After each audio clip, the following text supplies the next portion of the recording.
యుద్ధం జరగాలి, ప్రతీకారం కోసం కాదు, మన భవిష్యత్తు కోసం, మన ప్రజల రక్షణ కోసం. భారతదేశం శాంతికి చేయి చాపిన ప్రతిసారి పాకిస్తాన్ నుంచి నమ్మక ద్రోహమే ఎదురైంది.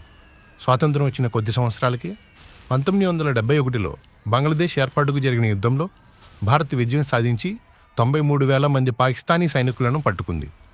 ఇవి రెండవ ప్రపంచ యుద్ధం తర్వాత అతిపెద్ద సైనికుల లొంగుబాటు. కానీ భారతదేశం పెద్ద మనిషిలా వ్యవహరించి వారిని గౌరవంగా తిరిగి పాకిస్తాన్కి పంపించింది. 1996 సంవత్సరంలో భారతదేశంలో వ్యాపారం చేసుకునేందుకు వీలుగా పాకిస్తాన్కు మోస్ట్ ఫేవర్డ్ నేషన్ హోదా ఇచ్చాం. బంగారం లాంటి అవకాశాన్ని తీసుకున్న పాకిస్తాన్ మన వస్తువులపై ఆంక్షలు వేసింది. 1999లో ప్రధాని వాజ్పేయి గారు శాంతి చర్చల కోసం స్వయంగా బసెక్కి లాహోర్ వరకు వెళ్లారు. చర్చలు జరిగిన కేవలం 2 నెలల తర్వాత పాకిస్తాన్ కార్గిల్ యుద్ధానికి మొదలుపెట్టింది.